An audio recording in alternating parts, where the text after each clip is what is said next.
Did you ever wonder? I do. Did you ever wonder why the sun always rises, but the stars never fall? Why dry land is never satisfied by water? And why fire never says enough? So today on Bible Wonders, we have been talking Ephesians chapter 6, and specifically talking about putting on the full armor of God in chapter 6, verse 14. And the first one I did of these last Sunday, we were talking about putting on the belt of truth from one facet of the word of truth when you looked at it in Hebrew. But I wanted to look at another facet today, which I find amazing as well. So we talked about standing one day. We talked about what it means to be girded up. And today, when you look at that word truth in Hebrew, the first letter is an aleph. And you may know that every letter in Hebrew in the script that is commonly used today is all made up of what they call yuds and vavs. And so each letter has those letters kind of inside them as the word picture that belongs to. So the aleph, which is the very first letter in the alphabet, the Hebrew alphabet, the aleph has a yud, which we know from talking the other day is kind of like the hand of God. So the yud is the smallest letter of the Hebrew language. And so when Jesus talked about that he wouldn't take away either a jot or a tittle, well, that little jot is just that little yud that there are two of in the letter aleph. So there's a yud that is pointing down, and there's another yud that is pointing up.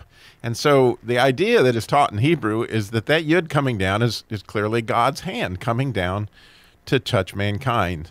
The neat yud that's underneath that is man's hand reaching up to touch God. And you've seen that picture by Michelangelo where the two fingers are touching together. Well, one of the really neat things in the letter aleph is between those two hands reaching towards each other is a vav. And that vav is on its side, and it's meant and taught clearly in Hebrew that is the word of God. It is what they call the Torah, but in our case, we'd call it the Bible. So between the finger of God pushing down and the finger of man going up, here you have this Bible, which, again, is the truth when you think about it. I mean, it's essentially the way that we can hear from God at any day or time or whenever you want to. Just pick up the Bible, and as your finger reaches up to find out about God, he's reaching down and he's doing it through his word. So that aleph is the first letter in the word truth, which is a metz. It's an aleph, and then a mem, and then a tav. So the second letter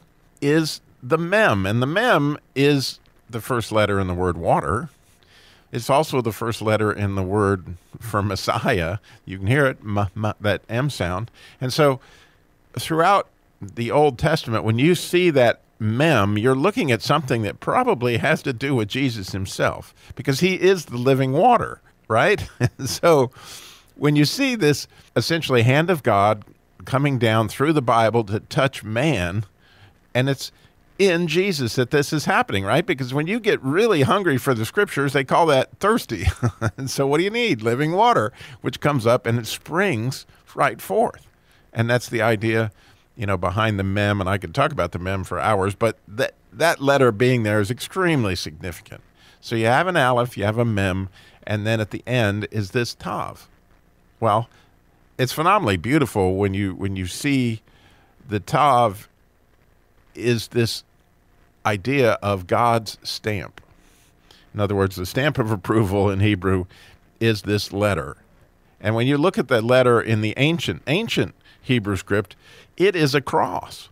And so when you think about those three letters together in the way that they're originally designed, is you have this finger of God pointing down through the Bible, touching man who is reaching up through the living water of Christ at the cross, right? And so at the cross, and the letter Tav being the last letter in the alphabet, is kind of like the truth reveals itself through the end of the story. Like when you know the whole story, you'll know what the actual truth was. Well, we're going to find that out, obviously, in Revelation. So when we put on the belt of truth, we think about that we're going to use the word of God, right? Our finger reaching up, God's finger reaching down, living water, Jesus through his cross. You couldn't find much more truth than that. And so it's pretty nice to put that on as we begin to pray. Did you ever wonder?